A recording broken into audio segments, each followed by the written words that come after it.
Imagine an ODI dream team, but with a twist. These players may have donned the national jersey, but they just couldn't deliver when it mattered most.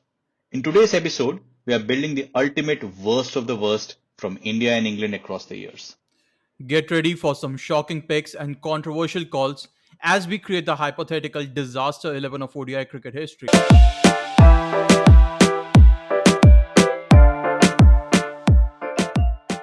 Hello and welcome to the latest episode of the Reverse Sweep Show. We are already at the start of February. Time is flying as it always does, and a lot of cricket also happening around the world. AB, how's it going for you? All good SS, you talk about time flying. I just realized it's almost 4 months since we started the podcast. And I have, in fact, lost count of how many episodes we have already done. And coming to your question, what's up at my end? What cricket I'm following? A couple of interesting things happening in the cricketing world. India England series.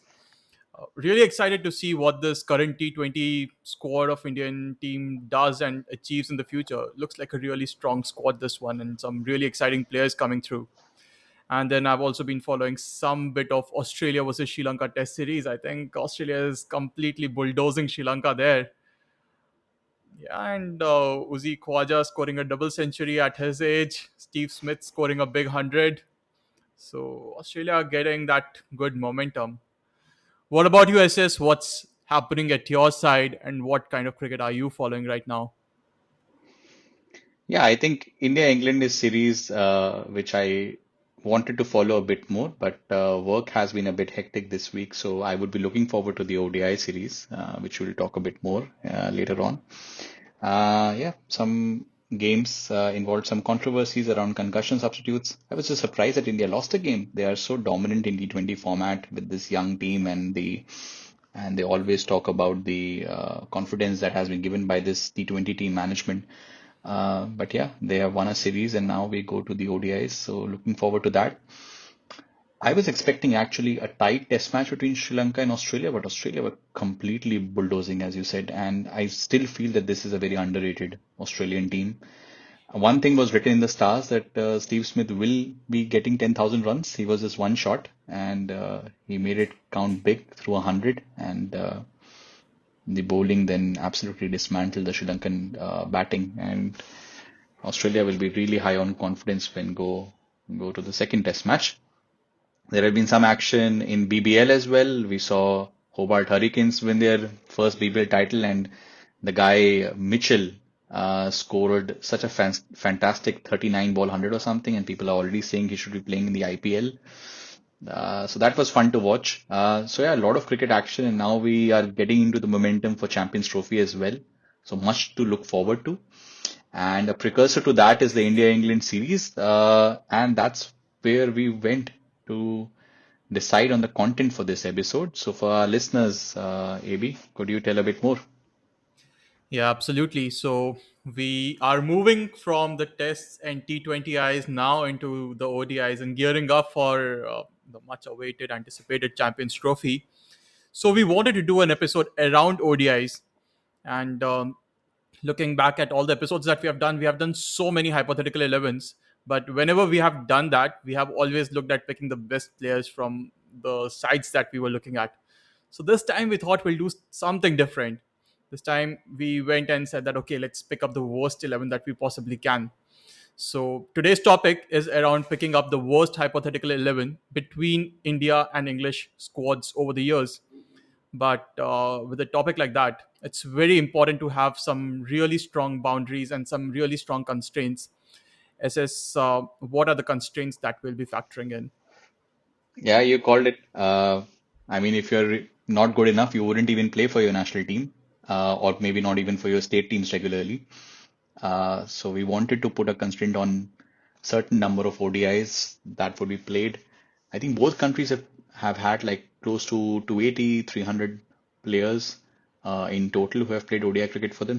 Remember, ODI cricket only started in 1971 and only after the first World Cup it picked up. So we wanted to set a boundary of 50 ODI matches, which gave us around 60 to 70 players for both countries individually to look at. So a pool of 140 players, 150 players. So yeah, 50 ODI matches.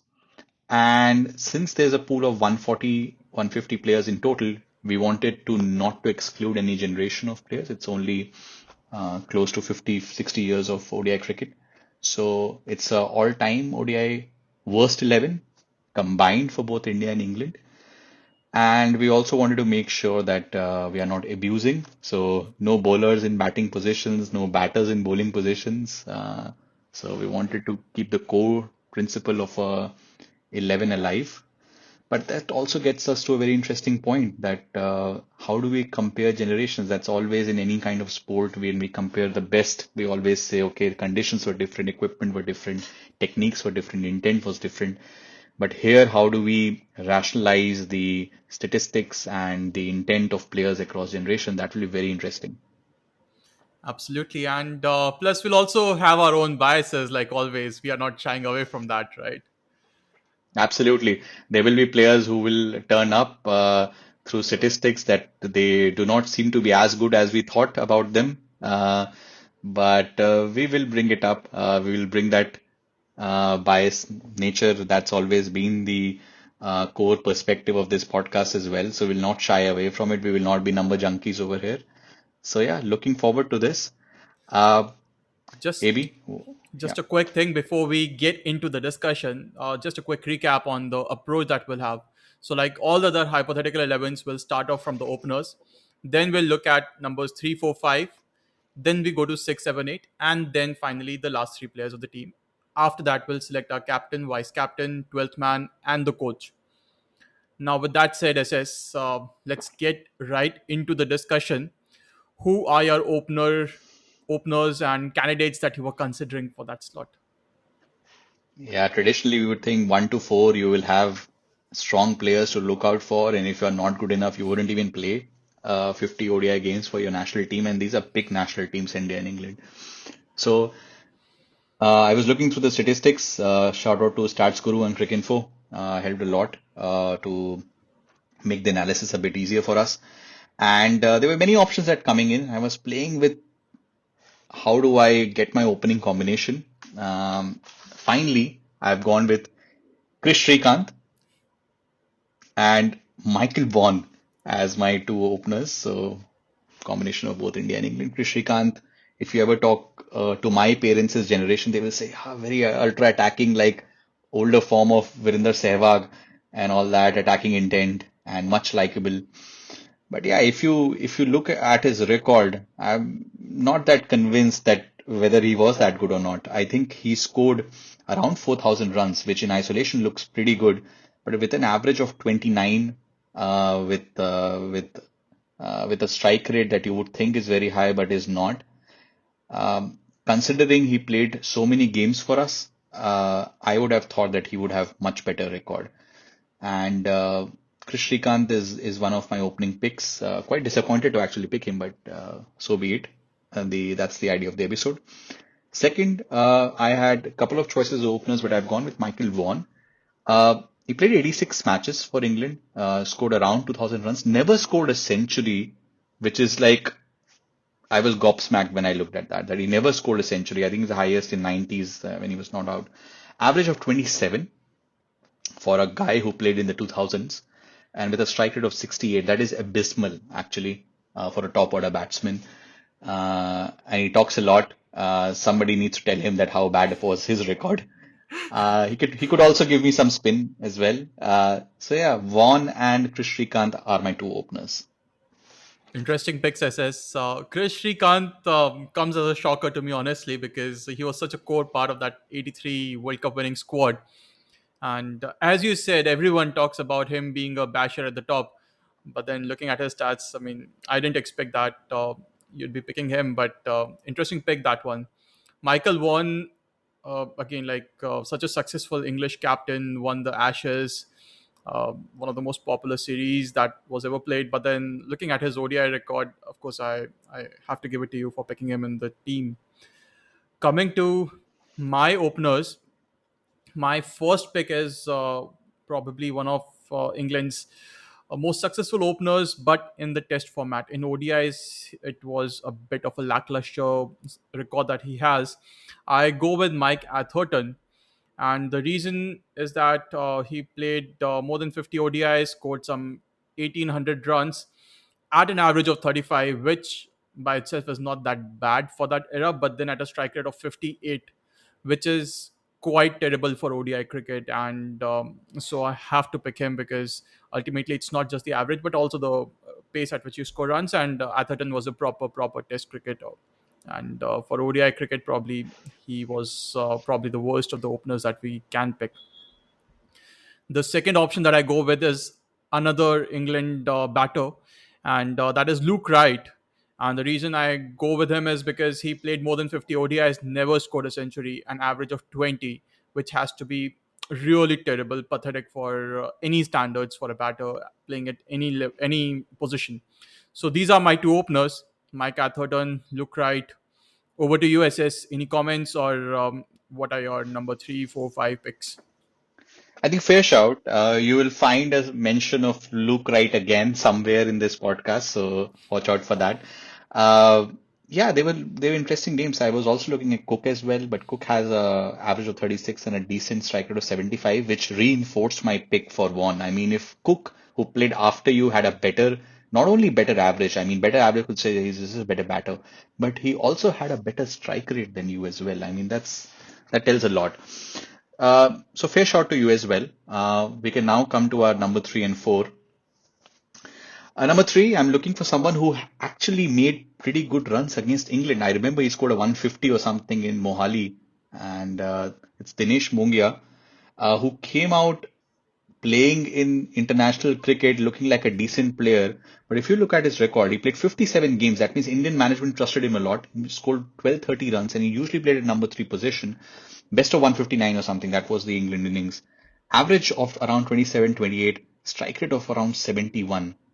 So that's not good enough. I mean, I understand that you're playing in early 2000s, but still, I would have a bit higher strike rate, around 80 or probably would have been good, and a better strike rate, better average as well, around the early 30s.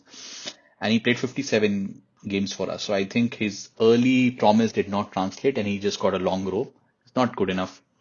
So Dinesh Mongia for me at number three. Number four is Nasir Hussain for me, another popular name in the commentary box and well-respected analyst of the game. Again, 30 average and 67 strike rate in 88 games. So just wasn't good enough of an ODI player. And I had shouts with Mike Gatting as well, but I think Mike Gatting has a better record, better strike rate than him, who played 20 years before, or 15 years before Nasir Hussain. So number three for me, Dinesh Mongia. Number four for me, Nasir Hussain.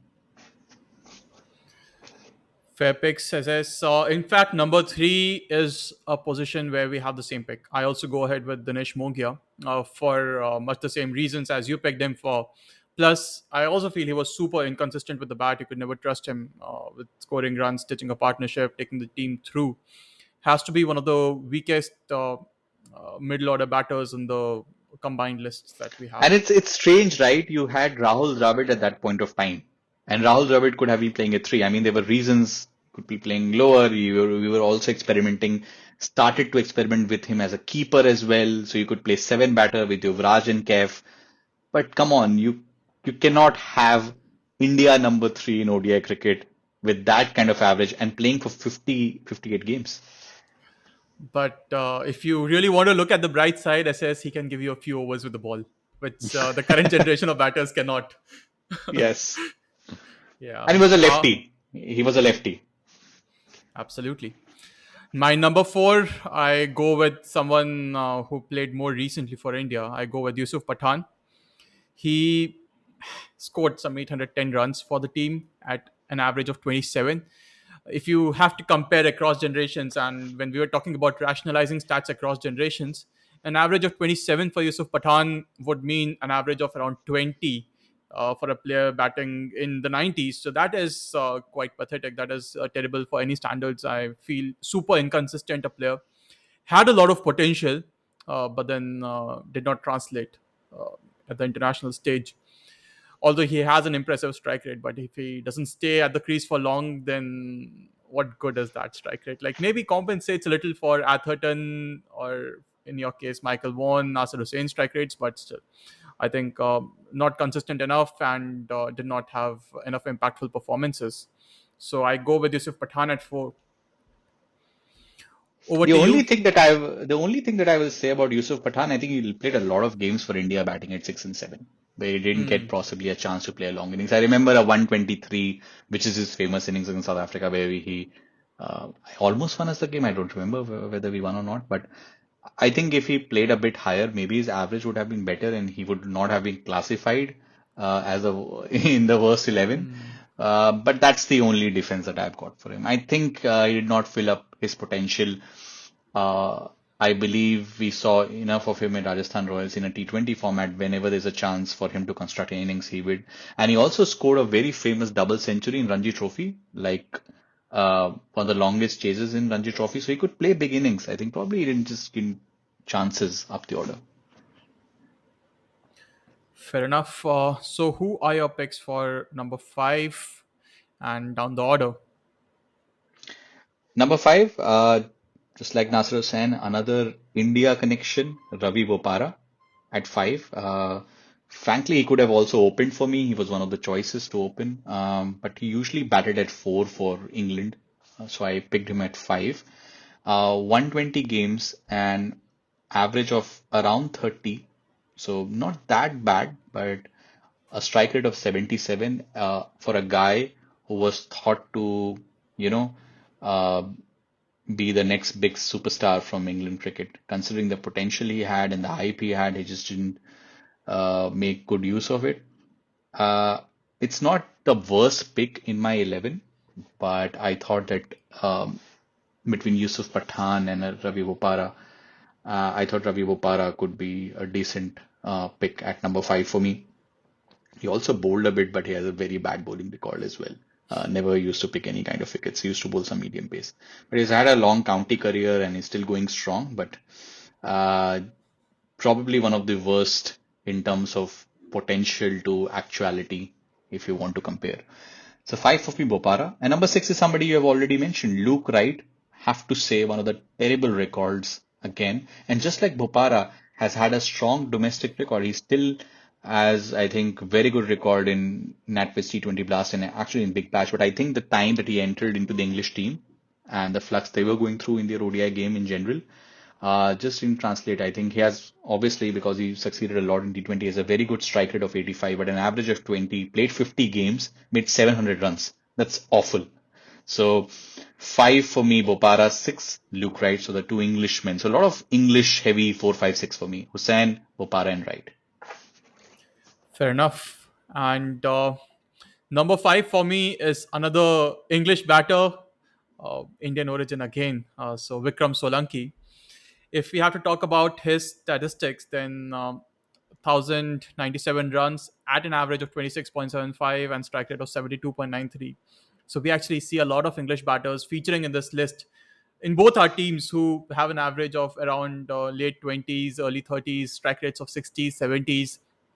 So yeah, that's I think one of the reasons why And we have so many. we would have imagined that a lot of picks would come from our 80s and 90s with this mid 20s average. But when we actually look at statistics, it tells a lot about English cricket and English white ball cricket in those time between in the 90s and early 2000s. So many options were coming in from there. So I went with Bopara, you went with Solanki. It's quite dismal. Yeah, and also the Indian connection there is quite surprising, right? You also mentioned Yeah, about Nasser Hussain having an Indian connection. yeah. Yeah. Then moving on to number 6. Now I have my wicket keeper at number 6 because after that I want to have my 5 bowlers because anyways these are going to be the weak bowlers, so-called weak bowlers. So I want to have 5 proper bowlers in my team. So my wicket keeper is going to be Kiran More.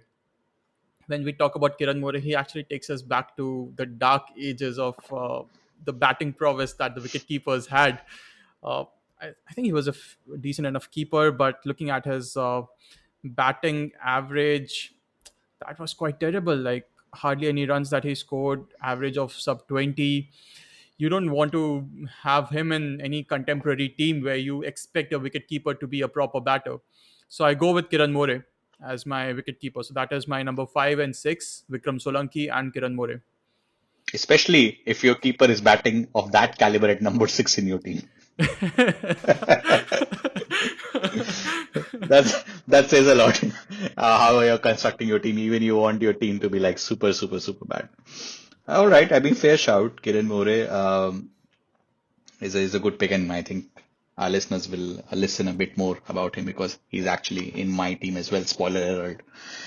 All right, so now we actually move a bit lower down the order.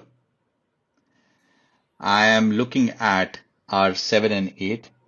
7 for me is Manoj Prabhakar, uh, more famous because of all the fixing allegations and how he played a crucial role over there. But he actually played a lot of cricket for India in test matches and ODIs, and he was like the ultimate floater. He opened a lot for India as well. That tells a lot that he's in the worst 11 of all time is batting at 7 for me. He batted at as low as 8 and 9 as well. So I think maybe management was using him as a pitch hitter.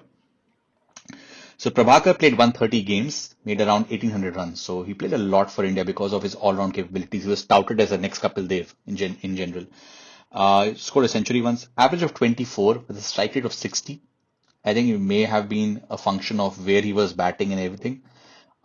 He also used to bowl a lot, but doesn't have a good record even for bowling as well. So he's neither here nor there. Classic middle order, lower middle order guy who didn't contribute either good with the bat, but because he was multi-skilled and we were looking for a next Kapil Dev, he played a lot more than he should have. Probably did not fulfill his potential. So 7 for me is Manoj Prabhakar. Number 8 is somebody you already mentioned. For me, he's batting at a position still I think a bit high than he should be. Kiran More at number 8 as my keeper. He has an average of 13. That's ridiculously low. 13 average and a strike rate of 69. I think have to give to him. I mean, he's managing his strike rate of 69. That's good. Close shout with Syed Kirmani. I think Kirmani also had an average of 20, strike rate of a bit lower than More of 60, but he was playing like 10, 15 years before and he was much respected, but only played 49 games. So I'm being very strict to the constraint. Otherwise, it would have been a close shot, but I think you cannot beat Kiran More's average of 13, man. You just cannot. Was it Mumbai lobby or no? I don't know. Maybe there were no other keepers during that time. Maybe we could have asked a batter to keep at that point of time in ODI cricket. He was an excellent gloveman, as I say, like the logic used for Riddhiman Saha playing over Rishabh Pant, something similar to that. So 7 for me, Prabhakar, 8 Kiran More. Those are my 7 and 8. Passing it over to you, AB. I really like your pick of Manoj Prabhakar SS. I think you have taken the entire idea of creating the worst 11 really seriously. You want your performance to be bad on the field and even off the field. Off the field. I like that thought, SS, honestly. He will leak any kind of allegations if this team tries to win a game by fixing. He will figure that out. Absolutely. Now, moving on to my numbers 7 and 8, I want to have my bowlers coming in. I have two spinners.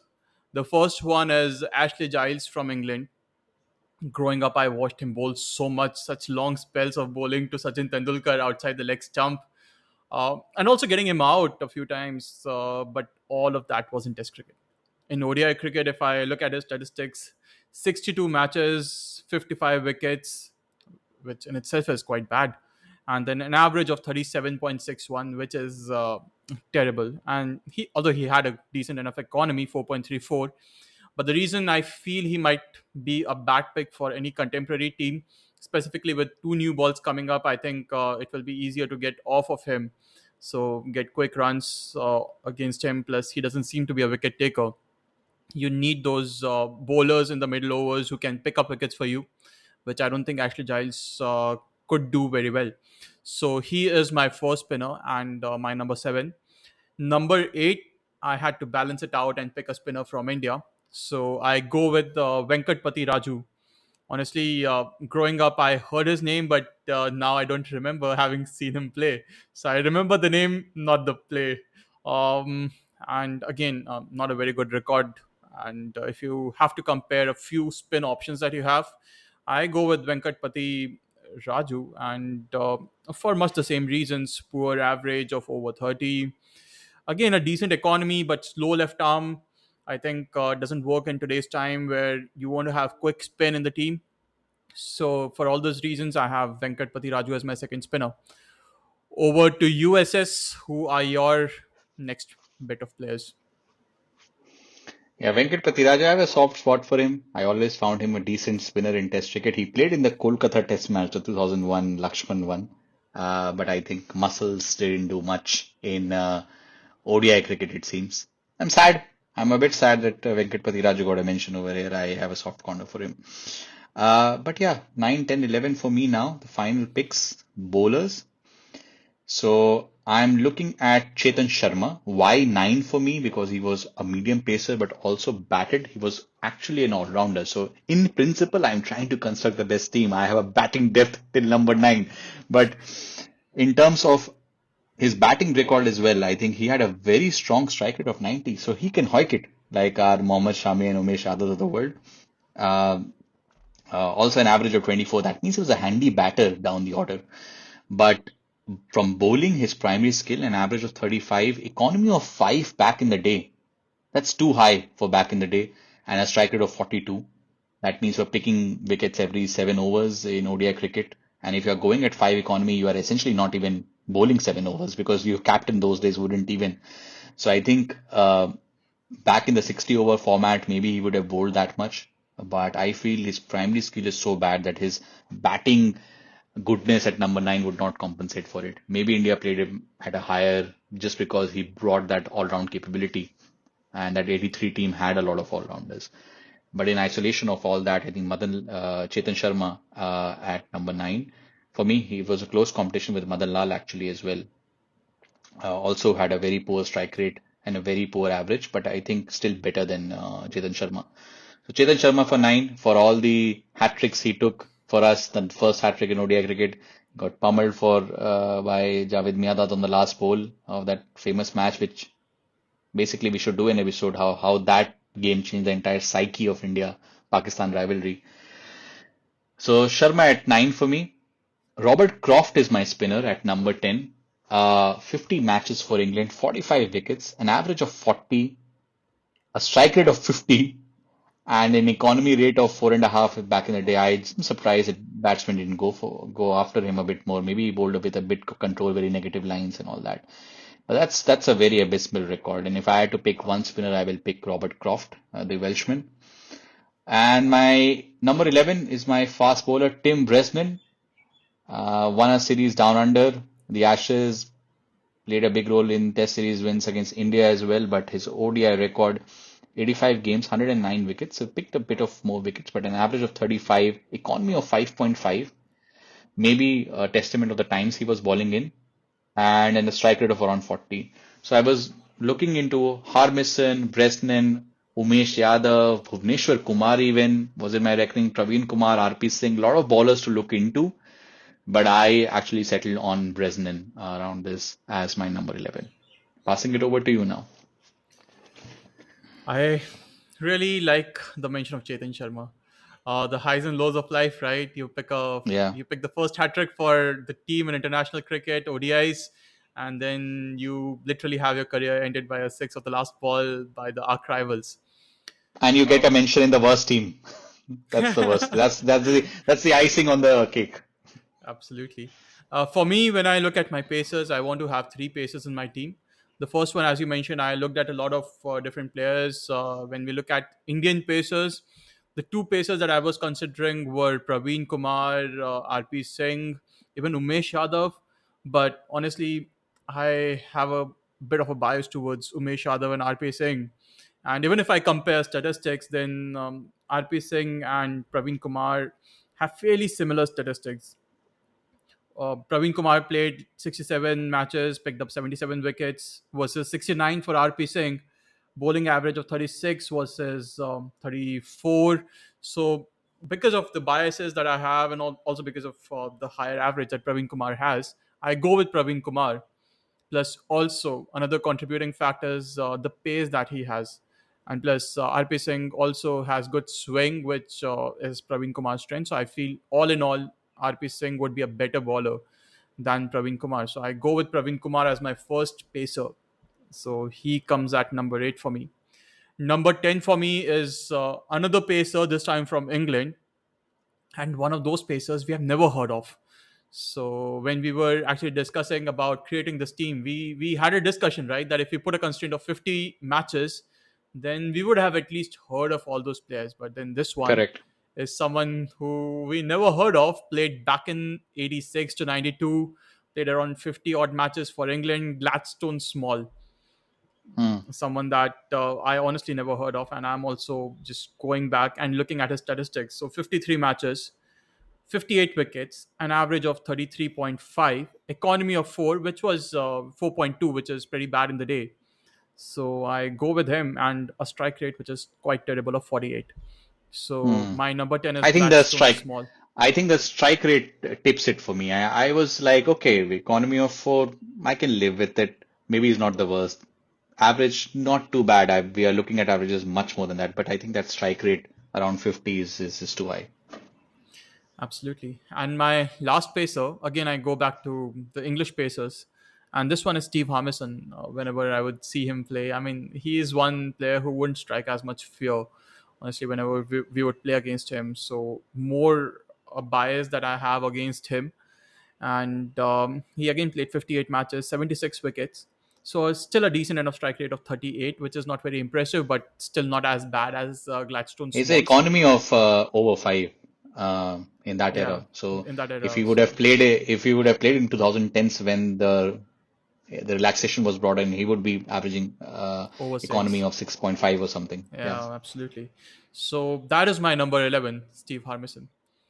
Over to USS, who are your 12th man and your captain and vice captain.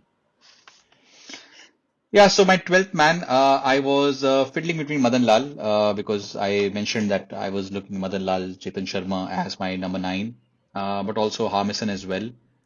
There are many attractive options, but I actually went with Harmison because Madan Lal could also bat a bit. And Harmison is something that, yeah, the average is not bad, 32.64, strike rate of 38. So he did pick wickets, but 5.13. Yeah, it was a biased pick for me. Harmison in Test match and Harmison in ODIs were like two different people. So especially in flat wickets as we get around the world in ODI cricket now. Yeah, Harmison for me is a 12th man. My captain, I would go easy pick for me, tactician, captain a lot, England as well, Nasser Hussain for me as my captain. And my vice captain, I also deputized the one who followed him in captaincy, Michael Vaughan, is my vice captain, and we discussed the wicketkeeper as Kiran More. Now, for me, the 12th man is Robin Singh. I wanted to have an all rounder somewhere, but I think he was a bit better than the other players that I could have in my list in my playing 11. But then, nonetheless, I wanted to have an all rounder.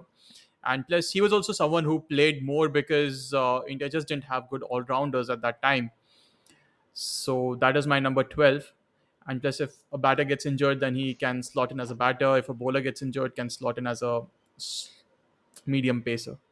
And then my And can captain, also and can also work as a concussion substitute, just like Harshad Rana. absolutely. And then my captain is Mike Atherton.